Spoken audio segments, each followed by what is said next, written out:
warahmatullahi wabarakatuh. Salam guru penggerak. Perkenalkan, saya Maftuhatun Nikmah, SPDGR, CGP Angkatan 11 dari Kabupaten Tuban. Pada video kali ini saya akan memaparkan tentang aksi nyata modul 1.4, yaitu tentang budaya positif. Perkenalkan fasilitator dan pengajar praktik saya yang luar biasa, yaitu Ibu Sawitri Mardia sebagai fasilitator dan Ibu Siti Himatul Aliyah sebagai pengajar praktik. Rancangan tindak lanjut aksi nyata modul 1.4 tentang budaya positif adalah sebagai berikut.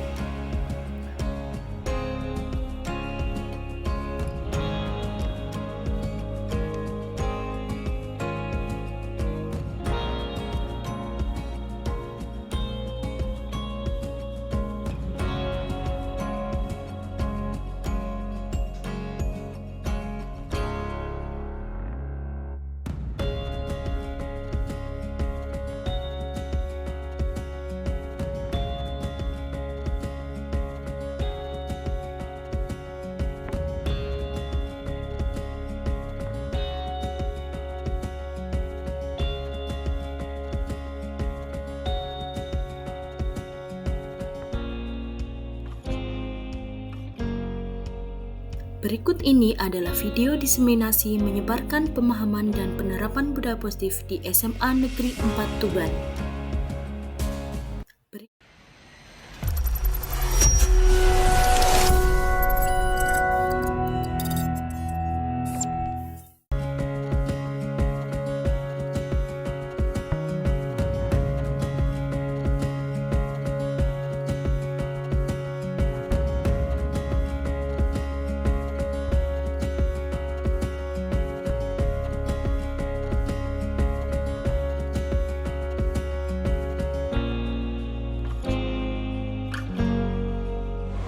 Assalamualaikum warahmatullahi wabarakatuh. Selamat siang, salam sejahtera untuk kita semua. Yang terhormat kepada Ibu Kepala Sekolah SMA Negeri 4 Tuban, Ibu Sri Mirah MPD. Yang terhormat Bapak Ibu Guru SMA Negeri 4 Tuban. Alhamdulillah, puji syukur kita panjatkan kepada Tuhan Yang Maha Esa atas rahmatnya kita masih bisa bersama-sama dalam acara diseminasi menyebarkan pemahaman dan penerapan budaya positif di SMA Negeri 4 Tuban untuk CGP Angkatan 11 Ibu Maftuhatun Nikmah. Sebelum memulai acara, saya Kartika Diani selaku pembawa acara pada siang hari ini untuk membacakan susunan acara. Yang pertama, pembukaan. Yang kedua, menyanyikan lagu Indonesia Raya. Yang ketiga, doa. Yang keempat, sambutan Ibu Kepala Sekolah SMA Negeri 4 Tuban, Ibu Sri Mirah MPD. Yang kelima, acara inti diseminasi menyebarkan pemahaman dan pengalaman penerapan budaya positif oleh Ibu Maftuhatun Nikmah CGP Angkatan 11 Kabupaten Tuban. Yang keenam, lain-lain. Yang terakhir, ketujuh, yaitu penutup. Untuk acara pertama yaitu pembukaan, marilah kita buka bersama-sama acara ini dengan bacaan basmalah. Memasuki acara kedua yaitu menyanyikan lagu Indonesia Raya. Hadirin dimohon untuk berdiri.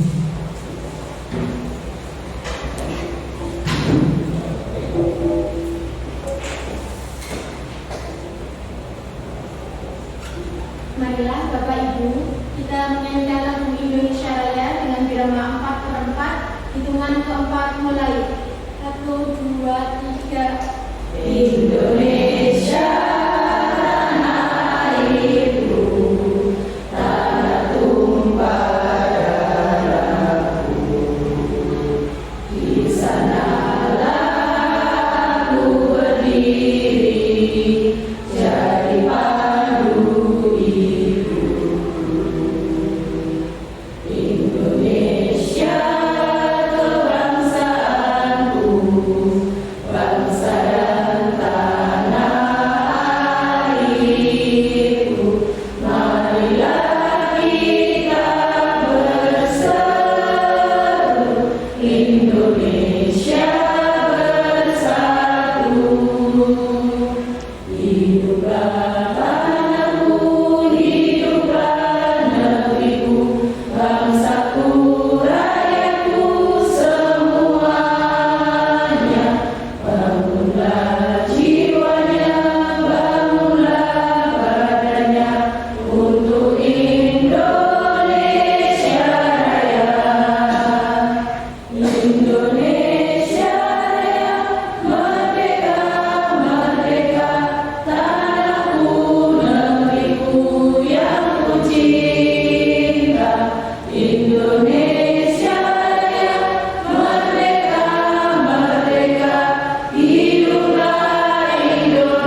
Hadirin dipersilakan duduk kembali. Terima kasih kepada Ibu Sri yang telah menyanyikan lagu Indonesia Raya. Acara ketiga yaitu doa. Monggo Pak Maniki.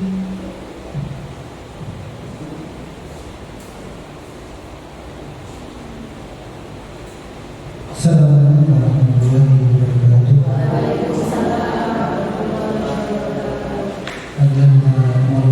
Sebelum acara aksi nyata untuk 1/4 destinasi menyebarkan pemahaman dan pengalaman budaya positif, kita mulai. Mudah-mudahan dilancarkan oleh Allah Subhanahu wa Ta'ala dan dimudahkan. Bila hadirin muslimin oleh Al-Fatihah.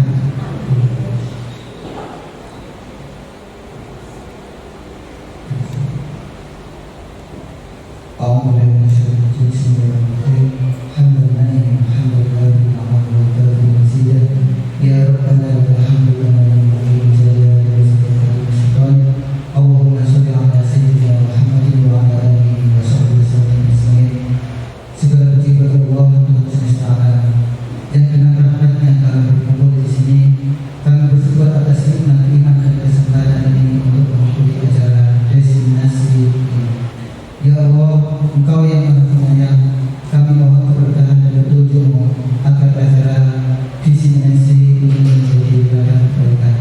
Bimbingkan kami dalam setiap langkah kami untuk mengambil manfaat dari ilmu yang akan disampaikan. Ya Rabb, kami berharap acara destinasi ini sukses. Buka pintu ilmu yang bermanfaat di hadapan kami dan berilah pemahaman yang mendalam kepada kami. Semoga ilmu yang kami dapatkan menginspirasi kami untuk berbuat baik dan menjadikan teladan di tengah masyarakat. Ya Allah, satukan hati kami dalam kebaikan. Permudahkanlah kerjasama dan kebersamaan di antara kami selama acara destinasi berlangsung. Bantulah kami untuk saling mendukung dan menguatkan dalam keterhubungan yang harmonis dan berkelanjutan. Ya Allah, dalam ridho-Mu kami mulai acara ini. Kami berharap agar setiap momen di acara ini memberikan manfaat yang abadi dan meningkatkan kebaikan.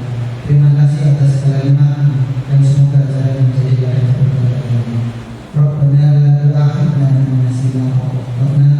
Rabbana wa la tahmil 'alaina isran kama hamaltahu 'ala alladziina min qablina. Rabbana wa la tuhammilna ma la taqata lana bihi wa'fu 'anna waghfir lana warhamna anta maulana fansurna 'alal qawmil kafirin.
semuanya bisa berkumpul di ruangan ini dalam rangka kegiatan diseminasi calon guru penggerak angkatan 11. Bapak Ibu yang saya hormati, terima kasih Bapak Ibu telah sepakat, telah bersedia berkolaborasi untuk menerima ilmu dari Ibu Limah yang akan menyampaikan pengalamannya, yang akan berbagi bagaimana disiplin positif itu.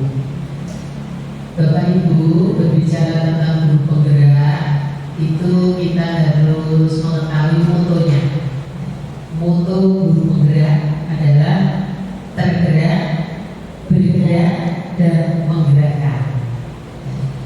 Tergerak dari diri sendiri, kemudian bergerak, tergerak artinya bergerak untuk melakukan sesuatu, kemudian menggerakkan teman-teman yang ada di sekitar kita. Nah, ini luar biasa, semakin banyak di SMA Negeri 4 ini bermunculan calon-calon guru penggerak yang nantinya akan menjadi guru penggerak. Mudah-mudahan lancar dan sukses. Saya memiliki harapan besar untuk SMA 4 Tuban ini menjadi sekolah penggerak, karena banyaknya guru penggerak yang ada di sini memberi peluang untuk SMA 4 ini menjadi sekolah penggerak. Bapak Ibu, diseminasi ini merupakan kegiatan yang bertujuan untuk menyebarluaskan gagasan, menyebarluaskan temuan atau inovasi terkait kegiatan belajar mengajar. Kita sebagai guru memiliki tugas pokok menyampaikan ilmu pengetahuan kepada siswa.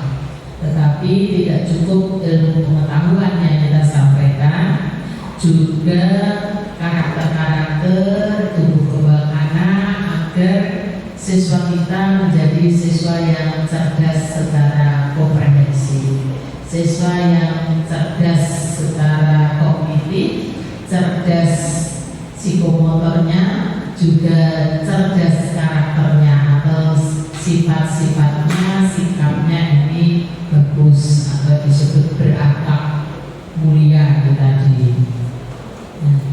Calon guru penggerak selaku agen perubahan dalam pendidikan bisa berbagi praktek baik, berbagi pengalaman sebagai pemimpin pembelajaran, diharapkan memang mampu berbagi ilmu, mampu berinovasi. Tentunya guru penggerak ini juga menggali pengalaman-pengalaman, ilmu-ilmu yang sudah ada dari Bapak Ibu guru senior. Artinya Bapak Ibu guru senior yang sudah lama mengabdikan diri, sudah lama bekerja, tidak kalah memiliki pengalaman yang luar biasa. Ini bisa dipadukan, bisa dikolaborasikan antara ilmu pengetahuan yang didapat terdahulu dengan gaya belajar, metode belajar terdahulu, dikawinkan dengan model-model pembelajaran yang kekinian. Ya. Artinya model pembelajaran yang kekinian ini yang akan kita transfer ke anak-anak, kita transformasikan ke anak-anak agar anak-anak ini lebih mengerti, lebih memahami pentingnya bersekolah, pentingnya belajar, pentingnya menuntut ilmu.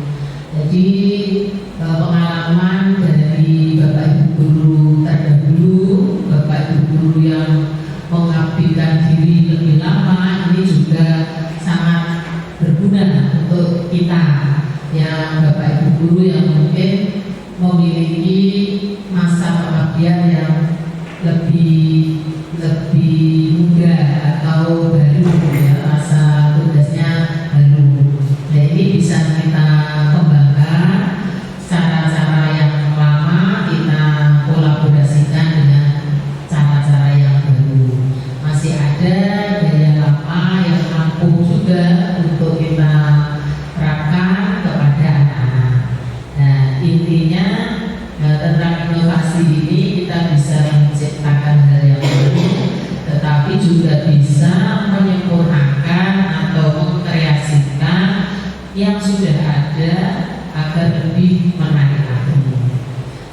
sekali kalau pembelajaran ini dilaksanakan di siang hari, jangan sampai anak-anak ini merasa jenuh. Anak-anak tetap menganggap pembelajaran di siang hari semangatnya masih di pagi hari, sehingga sering kita kenal ada ruang ice breaking, ya, ruang pemecah kejenuhan agar anak-anak ini tetap dalam suasana yang ceria, suasana yang segar dalam menerima pelajaran yang Bapak Ibu berikan. Ya. Pertemuan siang ini saya juga ingin memberikan ice breaking, ya, biar tidak ngantuk Bapak Ibu ya. Ya, ice breaking-nya apa? Ice breaking-nya bermacam-macam sesuai dengan ide kreatif Bapak Ibu, sesuai dengan kemampuan Bapak Ibu. Saya punya keyakinan Bapak Ibu ini memiliki potensi yang luar biasa. Hanya kadang-kadang merasa mosok menarik sih ice breaking saya. Ya, kita tidak perlu ragu-ragu bagaimana kita membawakan ini agar anak-anak ini tetap semangat walaupun pembelajarannya dilaksanakan di siang hari, di jam-jam di atas jam 12, jam 1, jam 2, ya kadang-kadang anak-anak mulai ada rasa jenuh. Ini kita bagaimana membawa anak-anak untuk tetap semangat, ya. Semangatnya masih semangat pagi walaupun semangatnya semangat siang, ya. Selamat siang tapi semangatnya pagi. Saya ada tulisan ini bersumber tema dari perjalanan saya. Tulisan saya beri judul Jalan Lingkar. Jalan Lingkar itu ya jalan apa ya? Jalan tembus, ya, katakan jalan untuk memudahkan melancarkan lalu lintas yang setiap hari saya lewati. Terus saya tulis dalam sebuah karya, judulnya Jalan Lingkar. Walaupun siang berdiri biar anak-anak ini juga semangat, ya. Ya, yang ngocok berdiri, yang mendengarkan ya duduk saja. Iya, yang berdiri ya membaca. Jalan Lingkar. Berkelok kususuri jalan itu, tampak tinggi merayap di kejauhan. Kadang hilang di balik rimbunnya belantara. Muncul lagi mengular, terjal menyusuri sungai tak berair. Jalan itu masih terus mengular dan mengular. Jalan lingkar. Di ketinggian tampak jelas samudra luas membiru.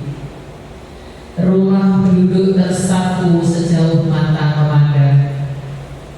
Di ketinggian tampak jelas cakrawala membentang. Mega putih berkarang lembut beriringan dengan awan kelabu. Jalan lingkar tajam di tikungan. Berkelok lalu lurus lapang melintas jembatan. Jalan lingkar mengurai kemacetan. Terima kasih. Ini salah satu ide yang kita bisa, Bapak Ibu memiliki banyak sekali, saya yakin, entah menemui apa, menemui kejadian apa, bisa dijadikan cerita yang bisa diambil makna, bisa diambil pesan, ya, untuk anak-anak. Ini SBG-nya di siang hari. Jadi yang namanya inovasi itu tidak selalu menciptakan hal baru yang belum pernah ada, yaitu ya inovasi, namanya pembaruan. Tetapi menyempurnakan, mengkreasikan yang sudah ada agar lebih menarik, itu juga inovasi. Membenahi apa yang telah merusak itu juga inovasi. Jadi tidak selalu menciptakan hal yang baru. Yang dibenahi apa, yang diciptakan apa. Kalau kita sebagai guru ya mungkin menciptakan model-model pembelajaran, menciptakan media pembelajaran baik yang berbasis IT maupun yang tidak. Media pembelajaran sekarang yang tren memang yang berbasis IT sering dibahas, sering dibicarakan. Tetapi ada juga media pembelajaran yang non IT tapi juga menarik ya. Intinya media pembelajaran ini bisa memudahkan Bapak Ibu guru dalam menyampaikan materi, dalam menyampaikan informasi kepada anak. Selain secara kognitif materi bisa tersampaikan, juga pesan-pesan moralnya ini bisa tersampaikan juga. Harapannya anak-anak ini bisa sadar, bisa mengerti bahwa semangat belajar itu harus tumbuh dari diri sendiri, dari diri pribadi. Kita ini sebagai guru itu memotivasi anak-anak, menciptakan semangat ya, mengajak ya, membersamai anak-anak untuk bersemangat dalam sekolah, dalam belajar. Tetapi anak-anak diharapkan tumbuh dalam dirinya bahwa sekolah itu perlu. Bersekolah itu sama dengan menciptakan investasi sumber daya manusia, dan hasilnya itu jangka panjang, tidak bisa serta-merta hari ini dapat, tidak. Tetapi dalam jangka panjang namanya investasi sumber daya manusia itu pasti akan kita dapatkan nanti. Yang membedakan dengan anak-anak yang tidak berkesempatan untuk bersekolah itu ada bedanya nanti.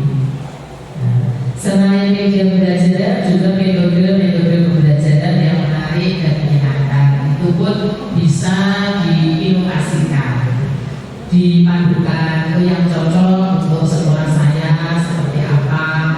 Wah ini bagus, tapi kok nggak cocok di sekolah saya.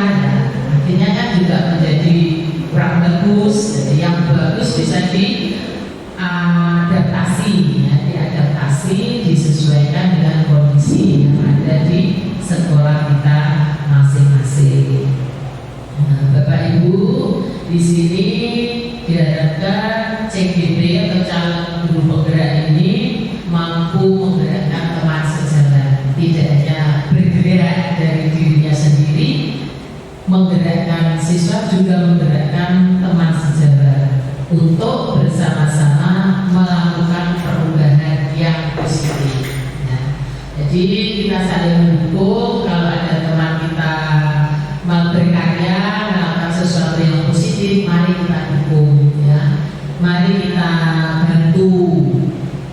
Sebagai kepala sekolah, saya juga mendukung kegiatan yang Bapak Ibu lakukan sebagai calon guru penggerak. Misalnya bentuk dukungan saya adalah antara lain ya, memberi kesempatan Bapak Ibu untuk mengikuti seleksi calon guru penggerak. Ini tingkat nasional, ini seleksinya luar biasa ketat. Jadi Bapak Ibu harus betul-betul mengikuti tahapan-tahapannya, dan ketika lulus dan harus berpendidikan mengikuti program guru penggerak, ya harus diikuti tahapan-tahapannya. Pemerintah mengadakan atau dia mengadakan program ini tentu bertujuan baik. Mungkin kita tidak sampai wawasan kita jauh ke sana, tapi pemerintah ini mengadakan program guru penggerak ini wawasannya sudah skala nasional. Ya, mungkin kita jangkauannya mungkin untuk kepentingan guru, untuk kepentingan sekolah, tapi kalau pemerintah untuk kepentingan nasional secara lebih luas lagi. Dukungan berikutnya untuk Bapak Ibu CGP, silakan memanfaatkan fasilitas yang ada di sekolah. Ya, gedung, ruangan, sarana prasarana ini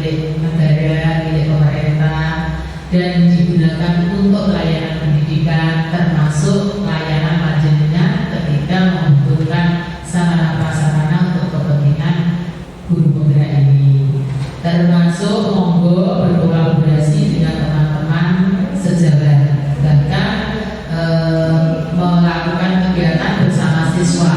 Ketika mengadakan kegiatan belajar mengajar, bisa secara terintegrasi anak-anak ini menjadi ya memang peserta didik dan menjadi sasaran untuk menerima informasi-informasi yang diperoleh dari pembelajaran di guru penggerak. Jadi sekali merebut dayung, dua pulau terlampaui. Tugas guru penggerak bisa dilaksanakan tanpa meninggalkan anak-anak dalam kegiatan belajar mengajar. Jadi mengajarnya dapat, belajarnya dapat. Bapak Ibu CDP belajar sambil mengajar. Jadi dua-duanya dapat. Sekali berdayung, sekali merebut dayung, 2 pulau, mungkin 3 pulau bisa terlampaui. Bahkan berbagi dengan Bapak Ibu guru, teman saudara. Ini dikembangkan oleh Bapak Ibu guru sendiri. Mungkin ada ilmu-ilmu yang bisa disebarkan, yang digunakan untuk pembelajaran di kelas panjenengan. Bapak Ibu, guru penggerak ini diharapkan bisa menjadi pemimpin pembelajaran yang mendorong tumbuh kembang siswa kita secara menyeluruh. Seperti tadi saya sampaikan, tidak hanya cerdas secara kognitif, tapi juga cerdas secara karakter, ya. Cerdas sehat badannya, yaitu cerdas secara fisiknya, ya. Sehat psikologinya, karakternya, jadi cerdas secara karakternya. Nah, ini kita ini sedang melaksanakan gerakan sekolah bermoral dan berkarakter. Di lingkungan sekolah kita ini ada beberapa titik yang dilukis atau digambar di dinding. Gambarnya ini bisa gambar lukisan, bisa gambar seni-seni matematis, bangun-bangun matematika. Tujuannya memberi pemahaman juga bahwa matematika itu penting, ya. Tidak menggambar lukis saja, tapi juga menggambar bangun-bangun matematika. Ada segitiga sama sisi, segitiga sama kaki, trapesium, layang-layang dan sebagainya. Kebetulan Bu Rima ini guru matematika. Jadi gambar-gambar di dinding mural itu bisa digunakan media pembelajaran juga ketika guru matematika sedang mengajar kok sering di kelas, maka bisa diajak keluar kelas untuk mengamati bangun-bangun segitiga yang ada di dinding atau mengukur luas segitiga yang berwarna biru. Nah, di situ diukur luasnya secara hitungan matematika. Bagaimana menghitung lingkaran? Oh, ini ada lingkaran. Oh, ini ada trapesium. Bagaimana mengukur ini? Itu kalau menggambar di pelajaran. Penerapannya di dunia nyata bagaimana? Misalnya suatu saat anak ini melanjutkan ke teknik bangunan, dia akan belajar membuat rancangan sebuah gedung. Tentu harus mengerti bagaimana fondasi awal, dasar, harus siku, ya. Kemudian bagaimana kalau tidak siku, dampaknya apa? Sampai ke lantai, sampai ke atap. Kalau tidak siku, hasilnya ya tidak bagus, ya. Hasilnya tidak bagus. Jadi pelajaran matematika itu tidak hanya sekedar di sekolah, di buku, tidak, tapi juga sangat bermanfaat untuk kehidupan kita sehari-hari. Kadang-kadang matematika ini pelajaran yang ditakuti. Sebenarnya ya tidak. Jadi bagaimana cara guru di hadapan anak-anak ini agar ya lebih menyenangkan, ya, pelajarannya menyenangkan. Bagaimana cara guru mengajar tidak selalu angka, tapi ada gambar diubah ke angka, dari soal bercerita diubah ke hitungan. Itu Bu Rima, ya. Nah, untuk Bapak Ibu guru yang lain juga demikian. Tidak selalu dari buku, bisa juga sumber belajar itu dari alam, dari lingkungan yang ada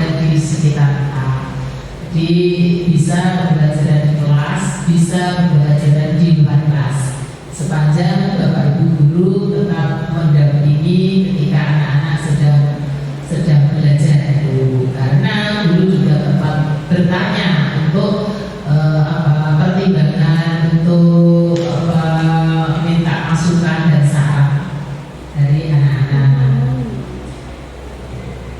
Berikutnya Bapak Ibu, kalau dulu ada istilah cara belajar siswa aktif, kalau sekarang istilahnya pembelajaran berpusat pada siswa.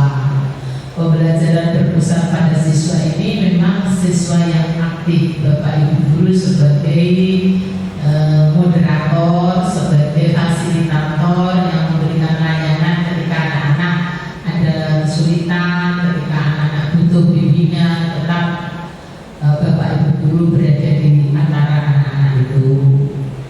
Kemudian guru juga sebagai teladan, ya, sebagai model bagi siswa, sehingga guru ini juga betul-betul harus memberikan contoh yang baik, budaya yang positif, ya, hal-hal baik yang bisa langsung dilihat oleh siswa dan dicontoh oleh siswa.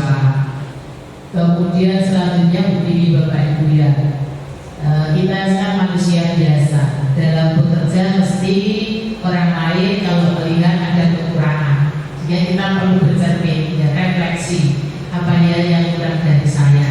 Nah di sini kita bisa kolaborasi dengan teman sejarah, saling mengisi. Oh ini Bu sebaiknya begini, dan kita bisa menerima kalau memang demi kebaikan bersama. Ya, tidak perlu sungkan kita memberi masukan kepada teman atau kita menerima masukan dari teman. Namanya berkolaborasi, jadi saling mengisi baik informasi, saran itu dari sesama guru ataupun dari karyawan. Karena guru bekerja tanpa karyawan juga kurang bagus. Segala kebutuhan administrasi itu juga karyawan yang memberikan layanan. Jadi guru juga menerima masukan dari karyawan, begitu pula karyawan juga bisa menerima saran masukan dari Bapak Ibu. Peran guru penggerak ini Bapak Ibu membantu siswa agar mandiri, belajar, paham betul bahwa belajar itu penting, mandiri dalam arti dia paham betul kebutuhan masa depannya. Dia punya cita-cita, kita arahkan, dan cita-cita yang dia impikan, ya kita berharap cita-cita mereka ini bisa terwujud. Ya, memberikan motivasi kepada anak untuk belajar dan belajar. Ini kita tunjukkan bahwa guru penggerak ini juga sedang belajar. Makanya anak-anak jangan ragu-ragu untuk belajar, apalagi anak-anak ini kan di usia sekolah. Sedangkan Bapak Ibu guru ini sudah bekerja, masih perlu yang namanya belajar. Ini adalah contoh untuk anak-anak bahwa guru ini juga masih belajar. Oleh karena itu anak-anak juga harusnya lebih semangat lagi untuk belajar, untuk menjadi manusia yang baik, tadi cerdas secara komprehensif, agar menjadi manusia yang berkarakter, yang memiliki karakter yang baik. Guru penggerak juga harus memiliki kematangan moral, memiliki kematangan emosional, kematangan spiritual, perilaku yang sesuai dengan kode etik seorang guru. Bapak Ibu, kita ini sebagai guru kalau di masyarakat ini luar biasa, dianggap serba bisa. Diberi tugas apa saja oleh masyarakat, guru ini dianggap bisa. Dan faktanya memang begitu. Ada guru menjadi ketua RT, ada guru menjadi pengurus KPPS, ada juga guru menjadi petugas posyandu, menjadi pengurus PKK. Ini menunjukkan bahwa guru ini di masyarakat luar biasa perannya. Oleh karena itu, ya guru harus senantiasa belajar. Dan kalau diberi kepercayaan oleh masyarakat, ya siap menerima. Karena orang diberi kepercayaan itu juga tidak sembarang orang. Jadi diberi kepercayaan itu ya memang dipercaya kalau ini bisa. Budaya positif, hal-hal yang baik itu harus ada pada diri seorang guru, termasuk teknik, karena teknik itu pun bekerja di lingkungan sekolah, di lingkungan pendidikan. Semoga guru penggerak terus menginspirasi dan membawa perubahan positif di dunia pendidikan. Saya rasa itu sambutan dari saya. Semoga SMA 4 Tuban semakin maju, semakin berprestasi, siswanya, gurunya baik secara akademik maupun non akademik. Kurang lebihnya demikian sambutan dari saya akhiri. Assalamualaikum warahmatullahi wabarakatuh. Memasuki acara yang kelima, yaitu acara inti yang akan disampaikan oleh Ibu Maftuhatul Hikmah tentang hasil nyata modul 1.4 diseminasi menyebarkan pemahaman dan pengalaman penerapan budaya positif di SMA Negeri 4 Tuban. Kami persilakan. Terima kasih untuk kita. Assalamualaikum warahmatullahi wabarakatuh. Terima kasih Bu Mira beserta Bapak Ibu guru yang sudah hadir dalam kegiatan hari ini dalam aksi nyata saya tentang diseminasi menyebarkan pemahaman dan pengalaman penerapan budaya positif di sekolah, terutama di SMA Negeri 4 Tuban. Nah, perkenalkan di sini saya Maftuhatul Hikmah, CGP angkatan 11 dari SMA Negeri 4 Tuban, Kabupaten Tuban. Selamat datang para guru hebat. Mari belajar bersama, berkolaborasi, saling mendukung demi mewujudkan disiplin positif di sekolah kita tercinta. SMA Negeri 4 Tuban, semangat, peduli, berprestasi, mantap. Terima kasih semuanya. Meskipun sudah siang, tapi semangat kita harus tetap semangat pagi. Selamat pagi. Luar biasa. Oke, terima kasih Ibu semuanya. Sebelum saya memulai memaparkan tentang apa itu budaya positif, perkenalkan dulu di sini Bapak Ibu fasilitator saya yaitu Ibu Sawitri Madia dan pengajar praktik saya yaitu Ibu Siti Himatul Alia. Ibu Sawitri Madia ini berasal dari Kota Malang, sedangkan Ibu Siti Himatul Alia ini adalah dari SD Insan Kamil Tuban. Berikutnya Bapak Ibu, nah di sini pembelajaran dengan paradigma baru. Kenapa disebut dengan pembelajaran dengan paradigma baru? Karena kita sekarang ini sudah memasuki tahun ketiga mengikuti atau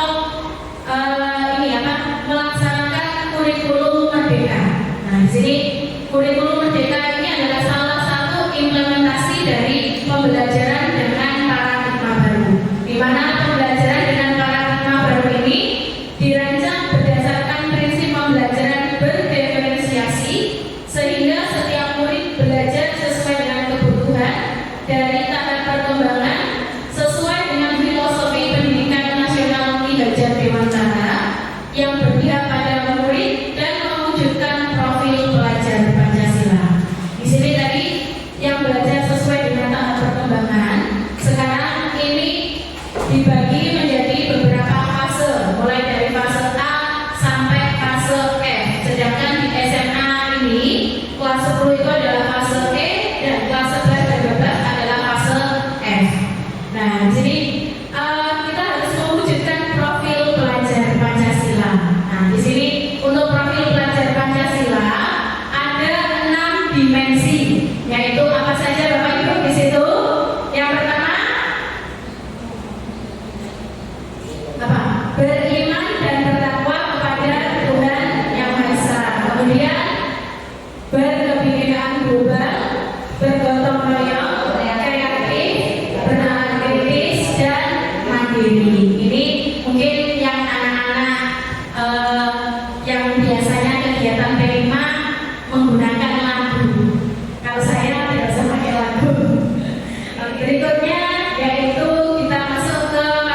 Monggo.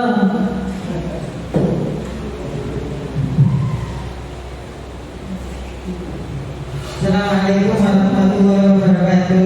Waalaikumsalam warahmatullahi wabarakatuh. Di sini saya akan mengambil sebuah kesimpulan tentang apa yang dinamakan dengan budaya positif. Budaya positif di sini adalah merupakan kebiasaan yang dilakukan oleh semua warga sekolah, baik itu Bapak Ibu guru ataupun siswa, di mana budaya positif itu dapat memberikan efek yang baik bagi seluruh warga sekolah untuk melaksanakan tugas dan kewajibannya. Misalnya sebagai seorang guru mengajar, kemudian memberikan contoh yang baik pada siswanya. Tetapi kalau untuk siswa, mungkin kebiasaan-kebiasaan yang membuat mereka aktif dalam kegiatan di sekolah sebelum mereka melakukan pembelajaran di sekolah, sehingga mereka tahu bahwa tugas seorang siswa selain belajar juga mematuhi peraturan yang ada di sekolah. Sekian, assalamualaikum warahmatullahi wabarakatuh. Waalaikumsalam warahmatullahi wabarakatuh. Terima kasih Bu Dini, betul sekali apa yang sudah dipaparkan oleh Bu Dini. Berikutnya, apakah di SMA Negeri Patuban ini sudah melaksanakan budaya positif? Dan kalau sudah, apa? Coba, monggo Pak Maliki. Terima kasih Bu Lima atas waktunya yang diberikan.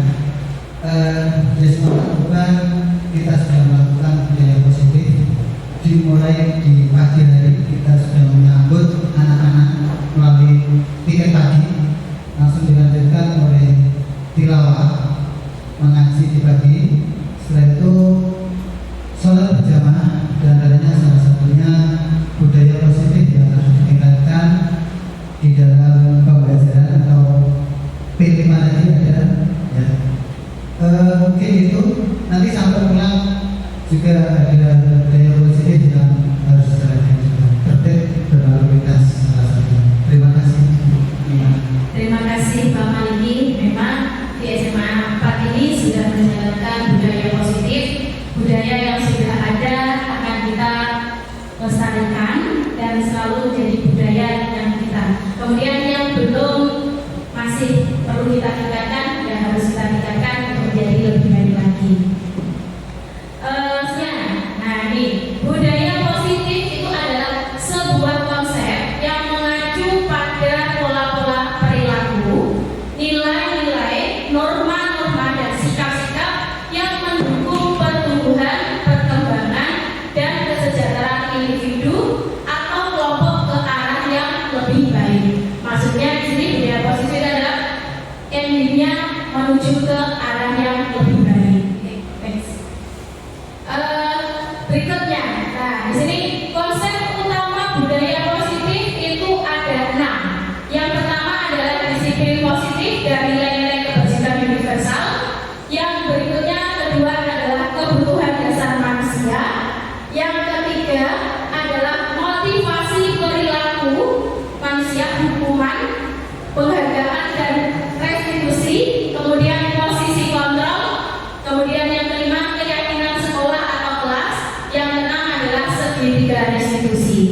Hal ini akan kita bahas satu-satu mengenai 6 tersebut. Oke.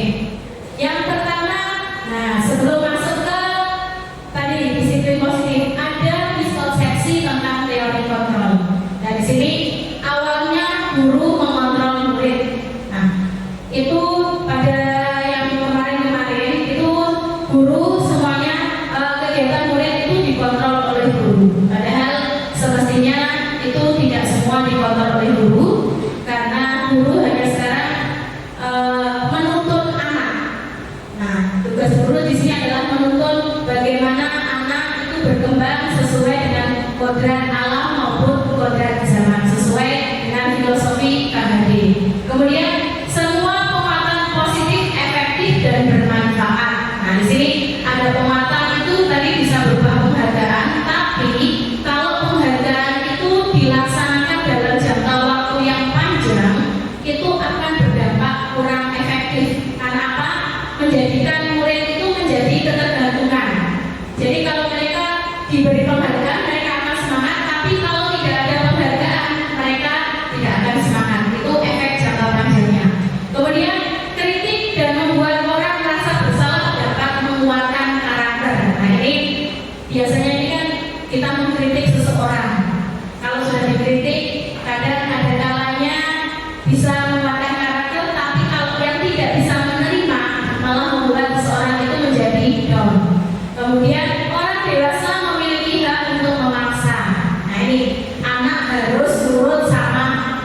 orang tua atau sama guru.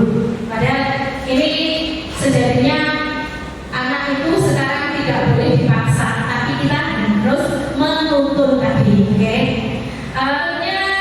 Di sini ada tentang mengubah paradigma stimulus respon ke pendekatan teori kontrol.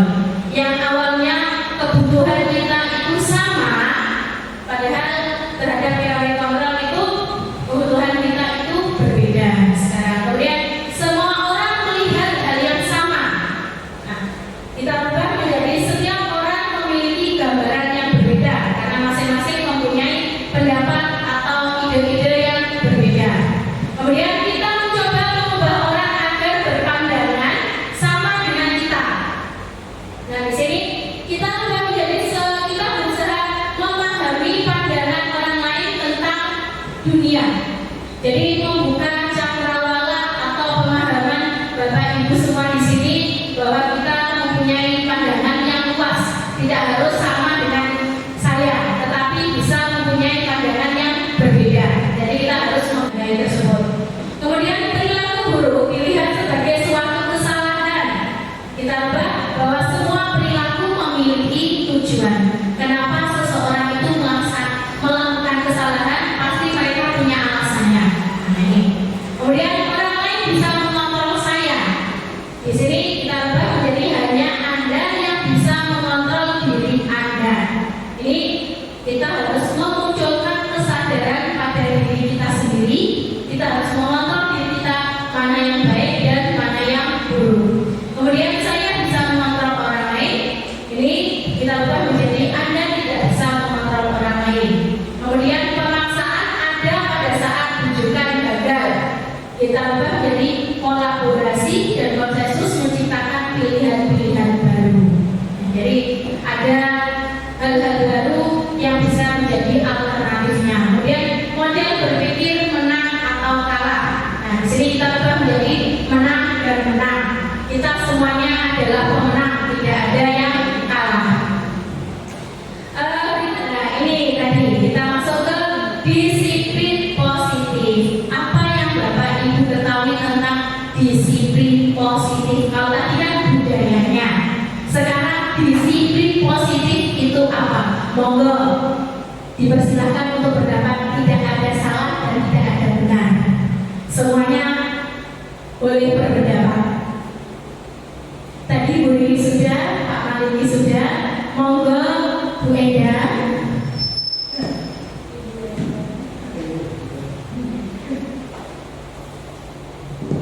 Assalamualaikum warahmatullahi wabarakatuh. Waalaikumsalam warahmatullahi wabarakatuh. Yang saya ketahui tentang disiplin positif itu adalah perilaku disiplin yang dilakukan oleh siswa ataupun oleh Bapak Ibu guru, termasuk juga warga sekolah yang lain. Karena kita dituntut untuk bisa mencapai cita-cita itu harus disiplin pertama. Nah, itu bisa ditanamkan kalau siswa bisa melalui masuk sekolah dengan waktu yang sudah ditentukan. Kemudian Bapak Ibu guru memberi contoh juga, karena kalau Bapak Ibu gurunya suka terlambat, nanti anak-anak di kelas itu pasti begini. Nah, saya itu sudah di kelas tapi Bapak Ibu gurunya juga nggak masuk-masuk. Nah, ini termasuk disiplin positif yang mungkin dari awal harus ditanamkan pada diri kita semuanya, tidak hanya siswa tapi dari warga yang ada di sekolah. Nah, ini salah satu yang bisa saya sampaikan. Mungkin ada yang bisa menambahkan. Terima kasih Bu Eda. Luar biasa. Tepuk tangan buat Bu Eda. Oke.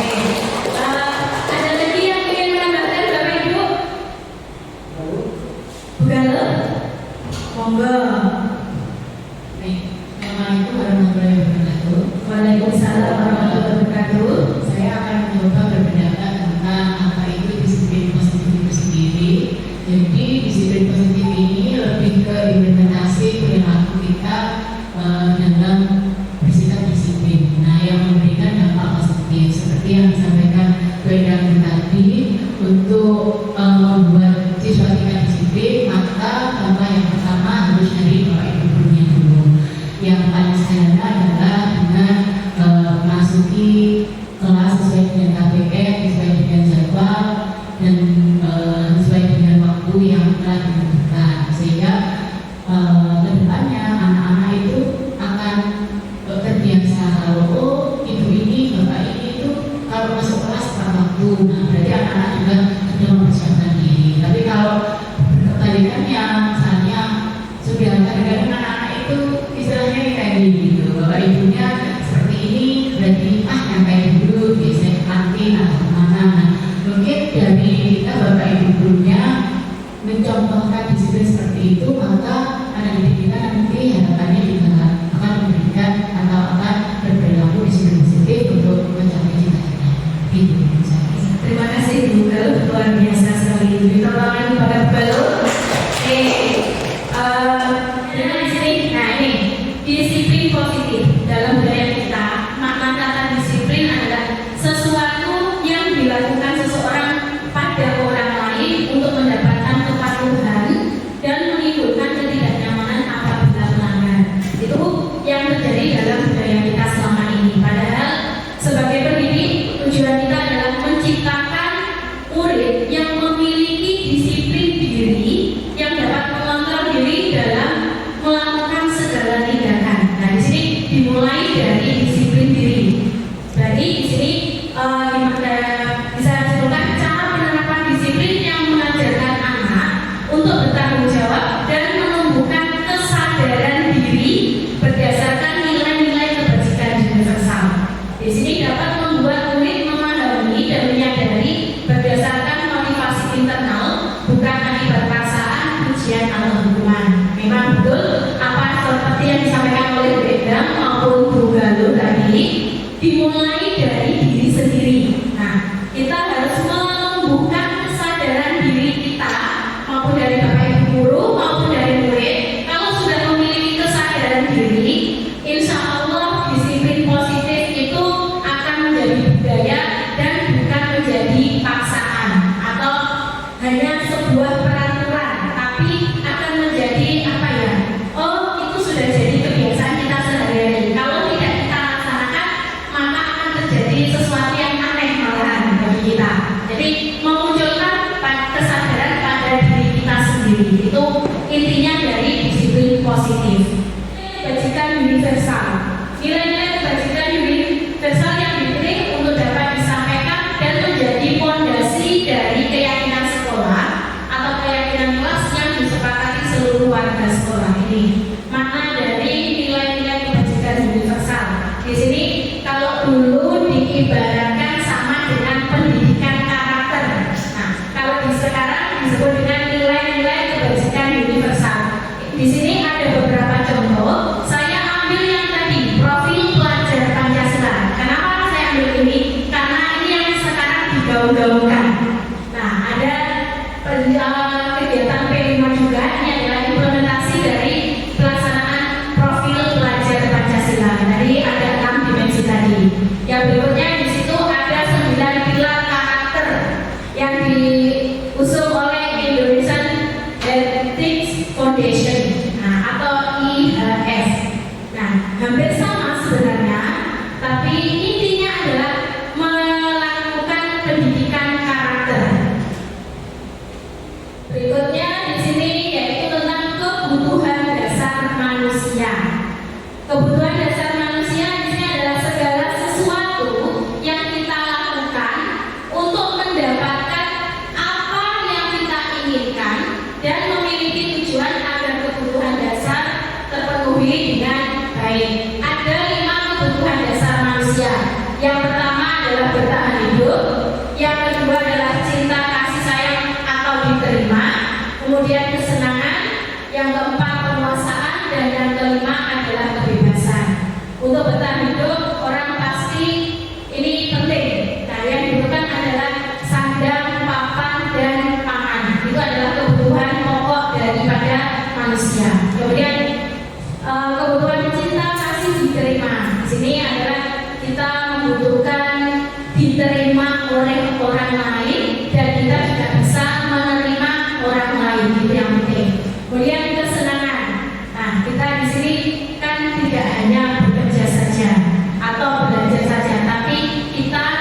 butuh yang namanya hiburan.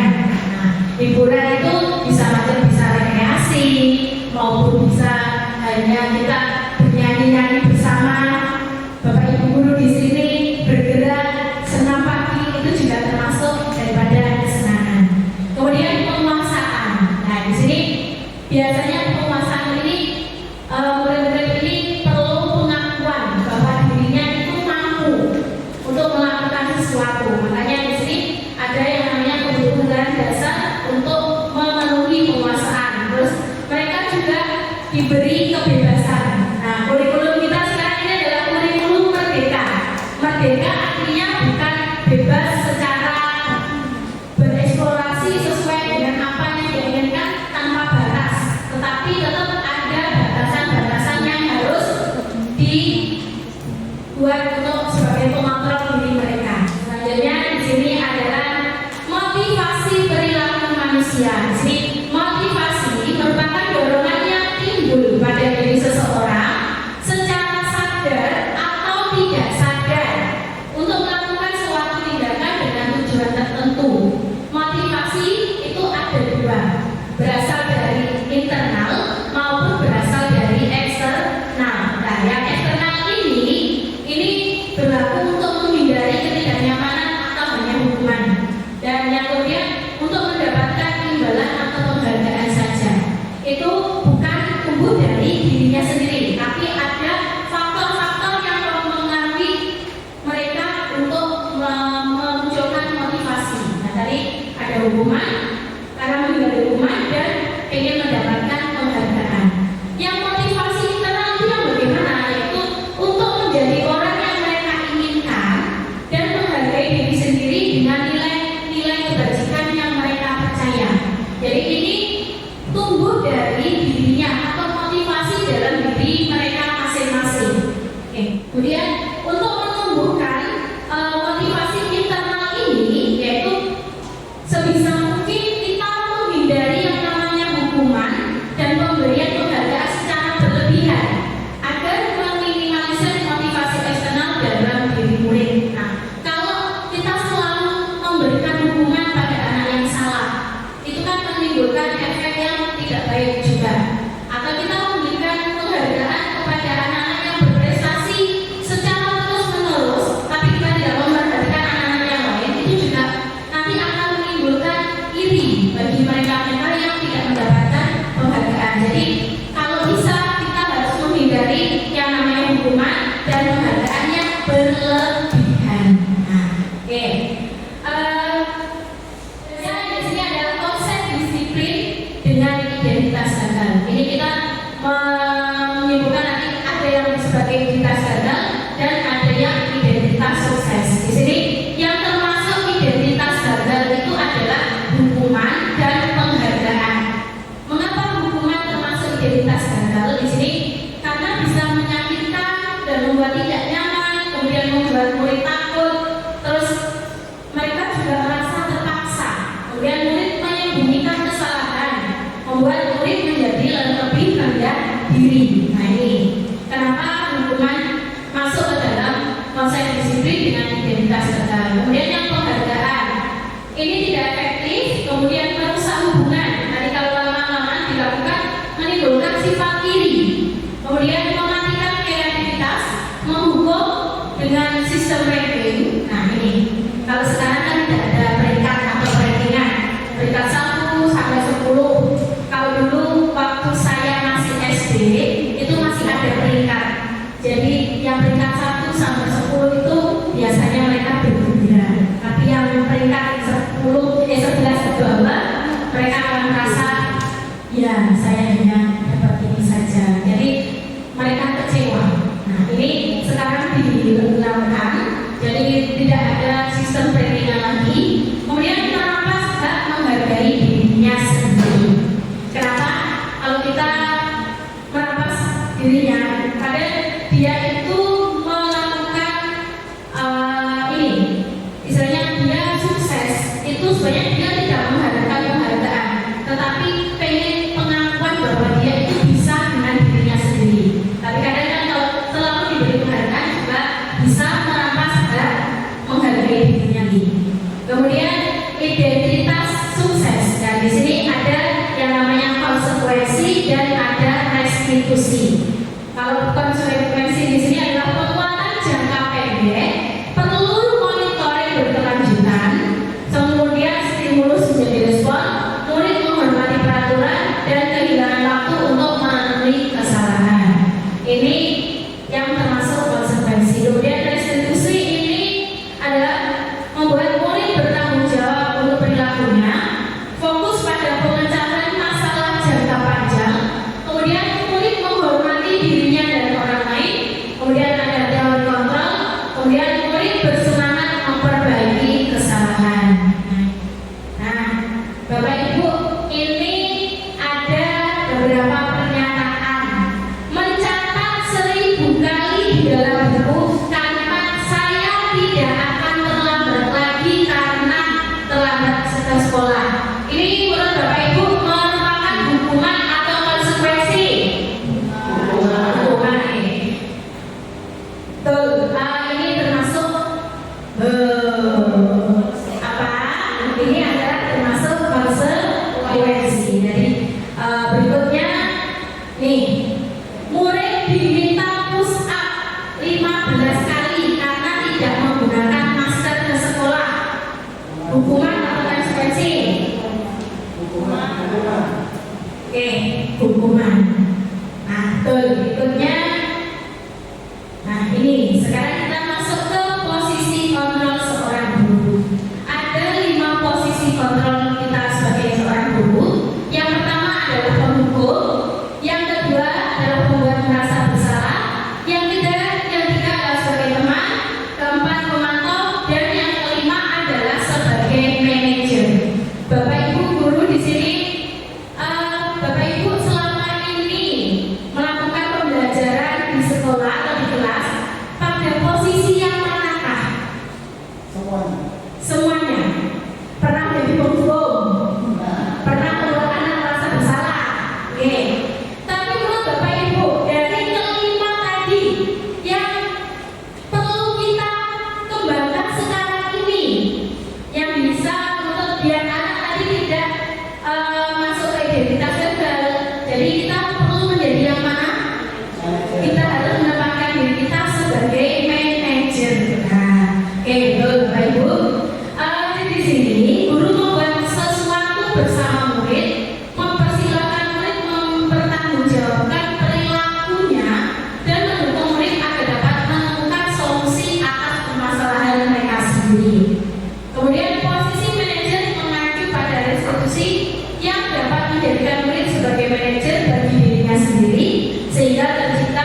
penghubung. Betul, kamu tidak pernah benar melakukannya. Oke, selanjutnya, nah ini masih ada satu lagi. Apa rencanamu untuk menyelesaikan masalah ini? Posisi apa Bapak Ibu? Manager. Oke, terima kasih. Berikutnya, tadi sudah posisi total, sekarang kita masuk ke keyakinan kelas. Nah, mengapa keyakinan kelas dan mengapa bukan peraturan kelas? Ada yang mau berpendapat? Selama ini di sekolah kita yang kita terapkan keyakinan atau peraturan? Peraturan. Oke. Sekarang kita akan merubahnya menjadi keyakinan. Di sini, ya, keyakinan kelas adalah hal-hal yang menjadi keyakinan seluruh warga kelas dan murid tidak mendapatkan hukuman jika salah. Nah, tapi mereka akan menyelesaikan masalah tersebut menggunakan nanti yang akan kita bahas nanti menggunakan sertifikat restitusi. Nah, kalau hukum atau peraturan ini adalah sesuatu yang telah dibuat untuk ditaati dan jika melanggar akan mendapatkan hukuman atau sanksi. Jadi kalau peraturan ini sudah ada yang membuat saklek dan kita sebagai warga sekolah itu harus menaatinya. Tapi kalau keyakinan kelas itu yang kita buat bersama, yang menjadi komitmen kita bersama, tetapi menimbulkan efek yang tidak membuat mereka menjadi rendah diri tadi. Mereka akan merasa tetap didukung lagi. Nah, ingatnya, mengapa kita memakai helm saat mengendarai sepeda motor? Karena ada peraturan kita harus pakai helm. Kenapa kok kita pakai helm? Ada yang melindungi kepala, ada lagi takut polisi. Nah, kalau takut polisi itu merupakan akibat dari peraturan.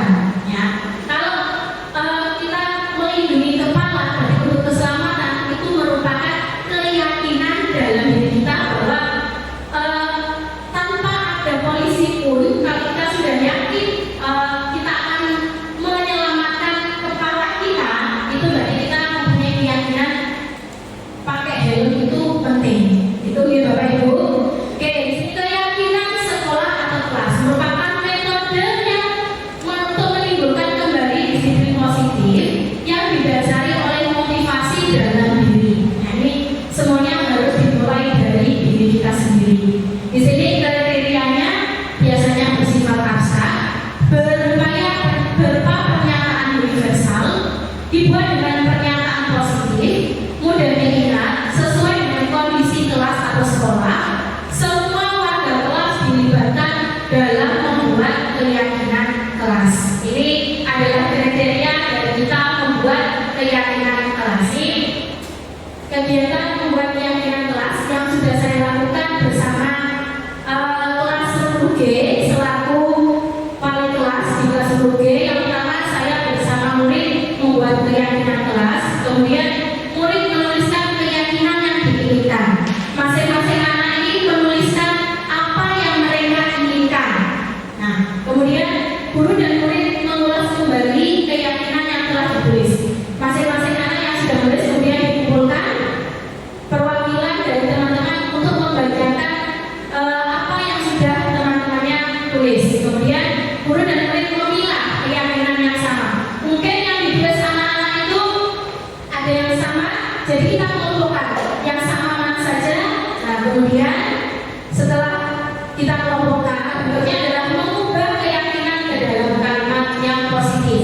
Mungkin kemarin yang dilakukan oleh anak-anak itu ada kata-kata jangan dan tidak, jadi itu tidak boleh muncul. Kita merubahnya. Contohnya di situ kemarin itu tidak terlambat datang ke sekolah. Jadi kita ubah menjadi hadir tepat waktu. Jadi kita menghilangkan kata tidak maupun jangan di sini. Kemudian di situ mengecek dan menyepakati kesepakatan kelas. Dan di situ muncul kesepakatan kelas yang sudah disepakati bersama, kemudian ditempelkan di papan. Nah, ini kesepakatan kelas yang disepakati oleh kelas 10G kemarin, pertama adalah tentang disiplin. Disiplin di sini bisa ada tepat waktu, disiplin mengumpulkan tugas. Nah, ini maknanya global. Ini kan universal. Kemudian peduli terhadap lingkungan. Kemudian saling menghormati dan menghargai. Di sini menghargai teman maupun menghargai bapak ibu guru. Kemudian menciptakan lingkungan nyaman dan sopan. Nah, kalau di kelas itu lingkungannya nyaman, tidak ada bullying, dan kita pun sopan terhadap sesama maupun bapak ibu guru, insya Allah nanti akan tercipta keyakinan kelas yang bisa diwujudkan untuk mencapai tujuan kelas tersebut. Oke, yang terakhir di sini adalah segitiga restitusi. Ya, di sini adalah suatu proses dialog yang dijalankan oleh guru agar dapat menghasilkan murid yang mandiri dan bertanggung jawab. Nah, dalam segitiga restitusi ini ada 3 yang harus dilalui tahapannya. Yang pertama itu adalah menstabilkan identitas. Yang kedua adalah validasi tindakan yang salah. Yang ketiga adalah menanyakan keyakinan. Tujuannya apa? Di sini tujuannya adalah menghasilkan murid yang mandiri dan bertanggung jawab. Nah, di sini yang untuk menstabilkan identitas berdasarkan prinsip membuat kesalahan adalah bagian dari proses pembelajaran. Nah, di situ ada contoh berbuat salah itu tidak apa-apa. Nah, tidak ada manusia yang sempurna. Saya pun juga pernah melakukan kesalahan. Jadi ini adalah salah satu contoh dari kita menstabilkan identitas. Berikutnya adalah validasi tindakan yang salah. Berdasarkan prinsip, setiap perilaku berupaya memenuhi kebutuhan dasar. Di sini seperti yang saya sampaikan tadi, anak berbuat salah itu kan pasti punya alasannya. Nah, di sini kita harus memvalidasi tindakan mereka itu, padahal kamu bisa melakukan yang lebih buruk dari ini ya, atau kamu pasti punya alasan mengapa melakukan hal ini. Nah, itu penting bagi kita untuk menanyakan kepada anak. Kemudian menanyakan keyakinan berdasarkan prinsip teori kontrol bahwa pada dasarnya kita termotivasi secara intrinsik. Tadi motivasi kan ada 2 tadi.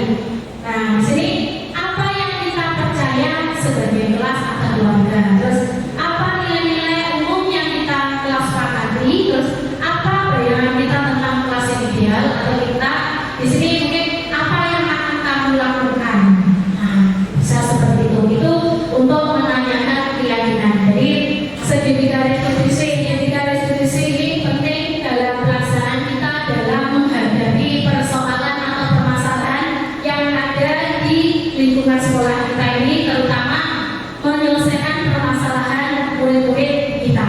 Karena kita mempunyai murid yang bermacam-macam dari berbagai suku, ras, agama, maupun dari latar belakang yang keluarga yang berbeda. Ini saya melakukan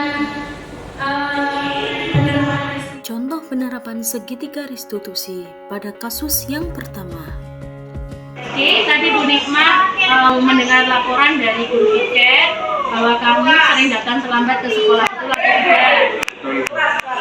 Menurut kamu sudah berapa kali kamu datang terlambat ke sekolah ini? 5 kali.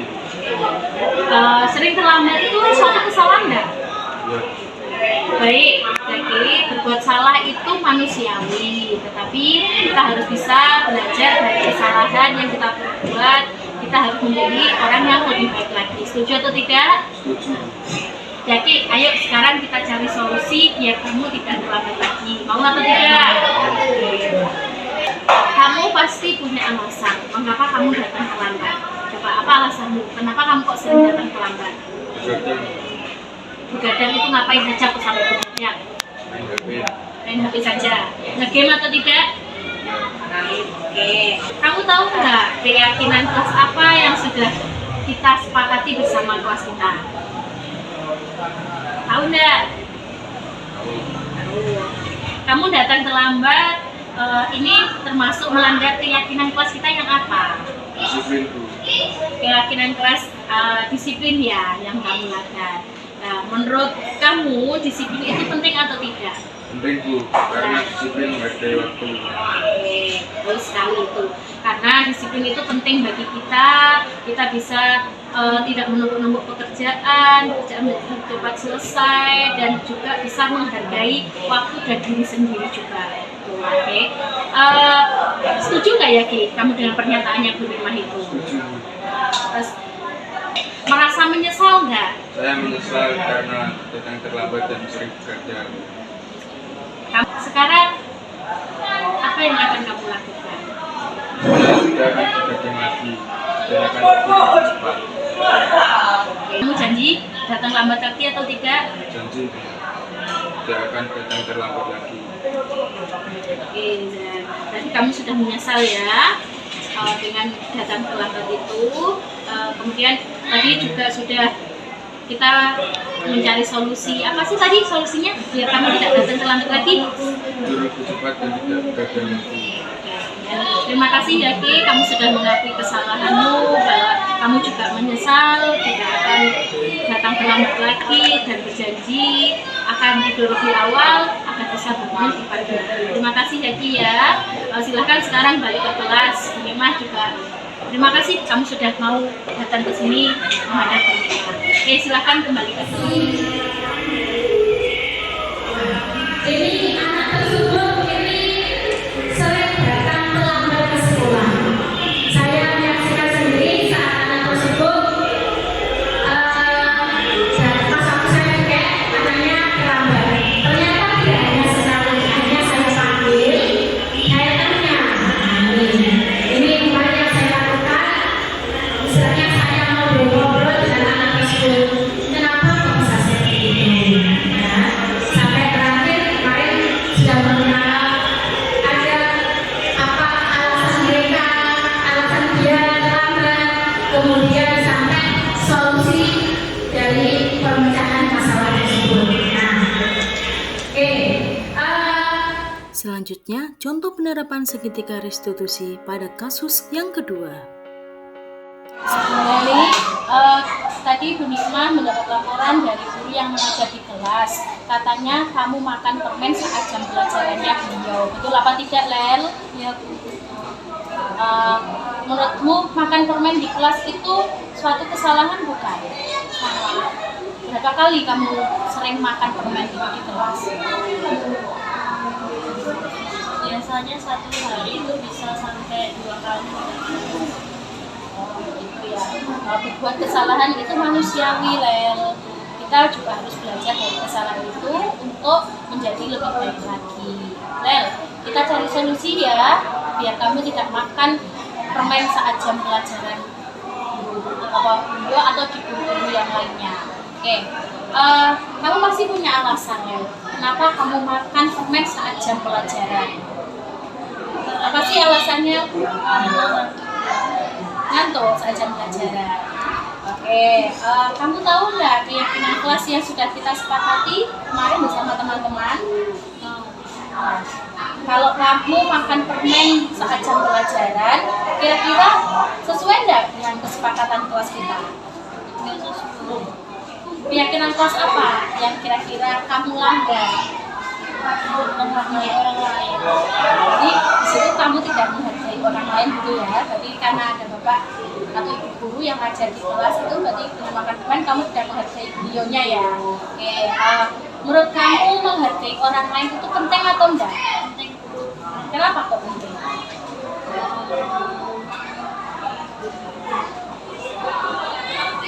Kenapa? Kenapa?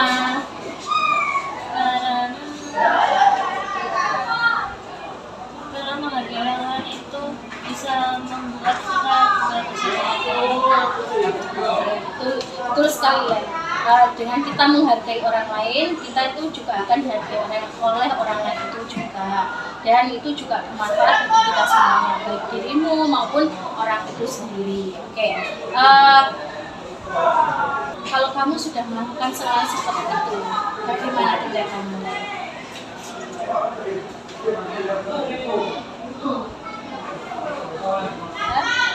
mengulanginya lagi. Kamu akan melakukan apa kepada guru yang sudah kamu ini kemarin istilahnya kamu kecewakan? Minta maaf kepada gurunya dan janji nggak akan mengulanginya lagi.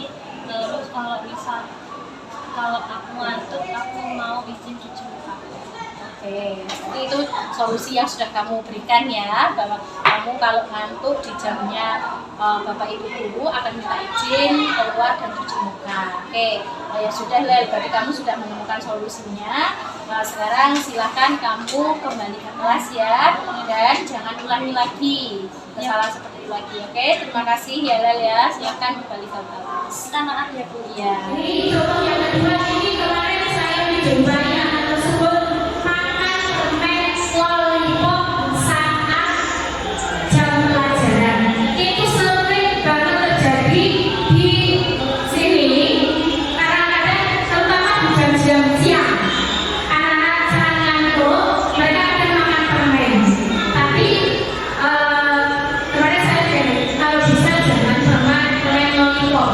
Karena terlihat tidak sopan kalau dilihat Bapak Ibu kamu makan permen seperti besar itu. Nah, kalau memang kamu ngantuk, silakan minta izin ke Bapak Ibu untuk cuci muka atau apa itu. Oke, berikutnya ini adalah umpan balik dari anak-anak yang sudah berdiskusi dengan saya kemarin. Ini yang terlambat. Mengajak diskusi saya dan sudah membantu saya. Saya berjanji tidak akan terlambat lagi. Nah, nih, mungkin nanti suatu saat Bapak Ibu menjumpai anak yang terlambat lagi, bisa menghubungi saya. Nanti saya akan yang mengambil lagi.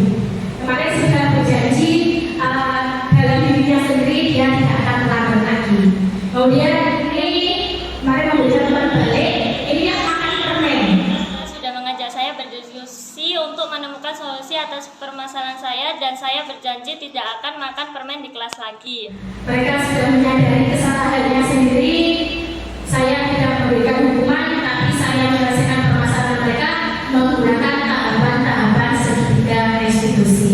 Demikian Bapak Ibu yang bisa saya sampaikan tentang penerapan budaya positif. Di sini kesimpulannya adalah dalam penerapan disiplin positif ini hendaknya guru memiliki standar kepribadian, profesional, sosial yang baik, di mana guru mampu berefleksi pada posisi kontrolnya saat ini. Dalam hal ini, guru sebagai among atau posisi manajer yang menuntut murid-murid menjadi insan yang mandiri, merdeka, dan bertanggung jawab.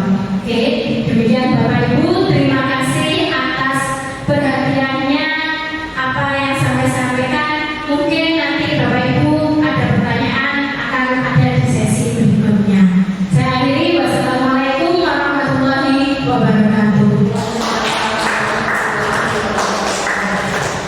Memasuki acara yang ke-6 yaitu naik-naik. Monggo silakan Bapak Ibu guru yang mau menambahkan atau bertanya kepada Bu Lima sebagai calon guru penggerak angkatan 11. Monggo siapa yang mau bertanya atau barangkali mau menambahkan?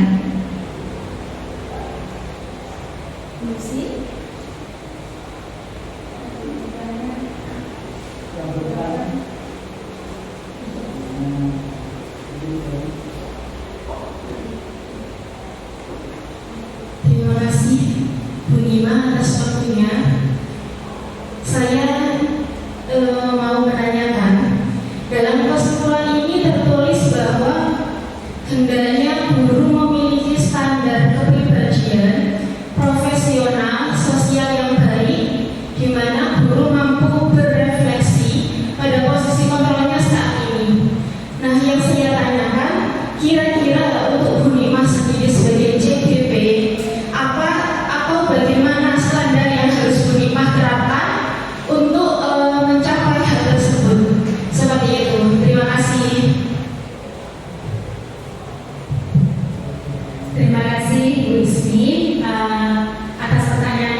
memiliki jiwa-jiwa sosial terhadap semua warga sekolah di sini. Maksudnya sosial apa?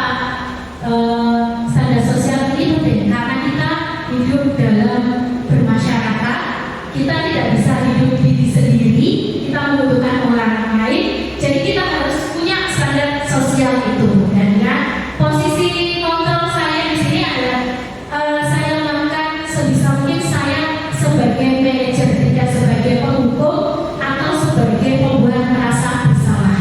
Setelah saya mempelajari modul ini dan mengikuti rangkaian kegiatan dalam kegiatan guru penggerak ini, banyak banget manfaat yang saya dapatkan. Begitu. Oke.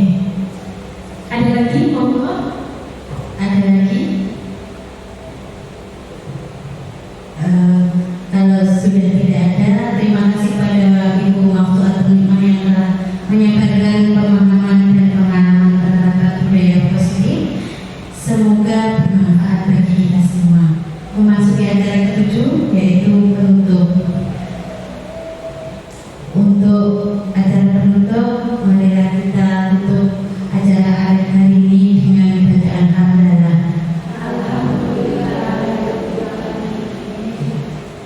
Terima kasih. Salam guru penggerak. Bergerak, bergerak, menggerakkan. Berikut ini adalah testimoni dari Kepala Sekolah yaitu Ibu Sri Mira MPD. Kepala SMA Negeri Patuban menyampaikan bahwa Ibu Maftuhatul Nikmah sebagai calon guru penggerak angkatan 11 memang luar biasa, mampu memberikan informasi terkait budaya positif, berbagi praktek baik kepada teman-teman, dan mudah-mudahan informasi yang disampaikan kepada Bapak Guru, kepada Bapak Ibu karyawan bisa menginspirasi untuk juga menerapkan budaya positif di sekolah. Terima kasih Bu Nikmah, sukses selalu. Testimoni berikutnya adalah dari rekan Syawat. Terima kasih atas apa yang disampaikan dan dipaparkan oleh Ibu Nikmah tentang budaya positif, tentang restitusi, sehingga kami atau saya bisa memahami apa itu budaya positif yang saya harus jalankan. Terima kasih. Terima kasih, semoga bermanfaat. Wassalamualaikum warahmatullahi wabarakatuh.